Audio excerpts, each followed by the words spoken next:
नमस्कार। Future and option course के इस 9th वीडियो में आपका स्वागत है। तो आज हम बात करेंगे ऑप्शंस के बारे में। डेरिवेटिव मार्केट में दो कॉन्ट्रैक्ट्स काफी ज्यादा पॉपुलर है, फ्यूचर कॉन्ट्रैक्ट और ऑप्शंस कॉन्ट्रैक्ट। फ्यूचर कॉन्ट्रैक्ट की तरह ही ऑप्शंस कॉन्ट्रैक्ट का इस्तेमाल आप हेजिंग के लिए कर सकते हो। चलो तो शुरुआत में देखते हैं कि ऑप्शन कॉन्ट्रैक्ट कैसे काम करता है। बेसिकली ऑप्शन कॉन्ट्रैक्ट एक इंश्योरेंस प्लान की तरह काम करता है। जैसे कि फॉर एग्जाम्पल हम इंश्योरेंस तभी निकालते हैं जब हमें लगता है कि उस चीज से रिलेटेड विपरीत कुछ हो सकता है। हालांकि कई सारे इंश्योरेंसेस आजकल कंपलसरी है, वो बात अलग है। हम हेल्थ इंश्योरेंस तब निकालते हैं जब हमें लगता है कि हमें हेल्थ से रिलेटेड कोई प्रॉब्लम हो सकती है।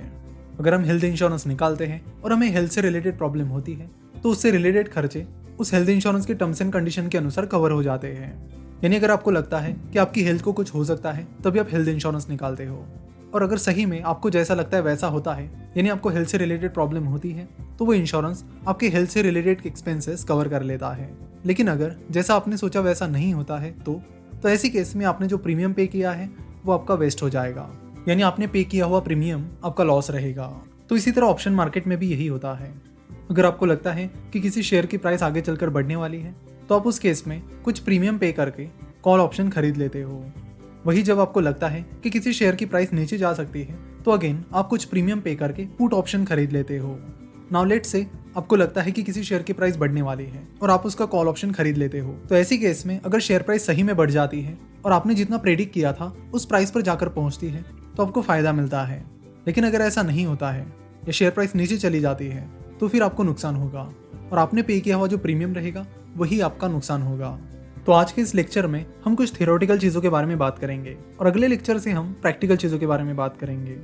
तो अभी हमने बात की कॉल ऑप्शन खरीदने के बारे में और पुट ऑप्शन खरीदने के बारे में। तो जो लोग कॉल ऑप्शन खरीदते हैं उन्हें कॉल होल्डर कहा जाता है, और जो लोग पुट ऑप्शन खरीदते हैं उन्हें पुट होल्डर कहा जाता है।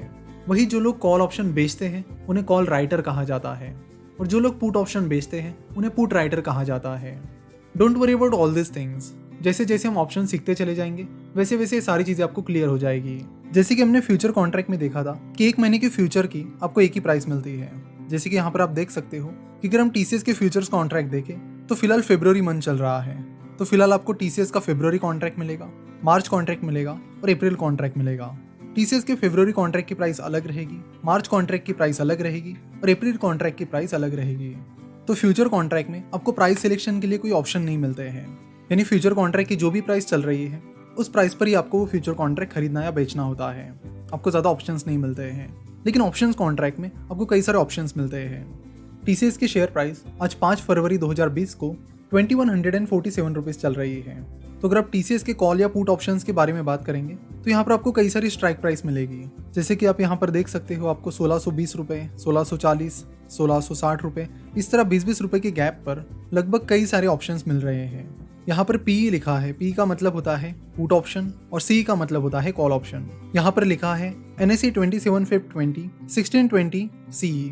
NSE यानी स्टॉक एक्सचेंज कौन सा NSE या BSE है, उसके बाद उसकी एक्सपायरी डेट है 27 फरवरी 2020, 1620 उसकी स्ट्राइक प्राइस है और सी का मतलब है कि वो कॉल ऑप्शन कॉन्ट्रैक्ट है। तो यहाँ पर आपको ऑप्शन कॉन्ट्रैक्ट खरीदने या बेचने के लिए कई सारी स्ट्राइक प्राइसेस मिलती है, यानी आपको कई सारी चॉइसेस यहाँ पर मिलती है, जिसके बारे में हम आगे डिटेल में बात करेंगे। तब तक समझ लेते हैं कि कॉल ऑप्शन एग्जैक्टली कैसे काम करते हैं। लेट्स अज्यूम कि आपको लगता है कि एबीसी नाम के शेयर की प्राइस 1050 रुपए के ऊपर जा सकती है, इसलिए आप 1050 रुपए की प्राइस पर एबीसी कंपनी का ऑप्शन कॉन्ट्रैक्ट खरीद लेते हो। क्योंकि आपको लगता है कि उस शेयर की प्राइस बढ़ेगी इसलिए आप कॉल ऑप्शन खरीदते हो। तो यहाँ पर आपने 1050 रुपीज की स्ट्राइक प्राइस पर एबीसी कंपनी का ऑप्शन का कॉल कॉन्ट्रैक्ट खरीद लिया है। नाउ अगर जैसा आपने सोचा वैसा ही होता है और एबीसी कंपनी की शेयर प्राइस बढ़ जाती है, यानी लेट से 1100 रुपए हो जाती है, तो आपको इस केस में फायदा होगा। उस कॉल ऑप्शन की जो एक्सपायरी डेट है उस दिन अगर एबीसी कंपनी की शेयर प्राइस 1100 रुपए होती है तो इस केस में आपको फायदा होगा। आपको कितना फायदा होगा? तो एक्सपायरी डेट की शेयर प्राइस दैट इज 1100 रुपए माइनस स्ट्राइक प्राइस जो कि इस केस में 1050 रुपीज थी, माइनस जितना प्रीमियम आपने उस कॉल ऑप्शन को खरीदने के लिए पे किया है वो is equal to 1100 minus 1050 minus let's assume कि उस कॉल ऑप्शन को खरीदने के लिए आपने 10 रुपए का प्रीमियम पे किया था, तो 10 रुपए इज इक्वल टू 40 रुपीज। तो इस केस में 40 रुपए का आपको फायदा हुआ है।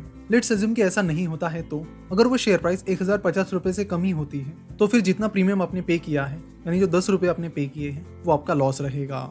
इसके अपोजिट पुट ऑप्शन काम करता है।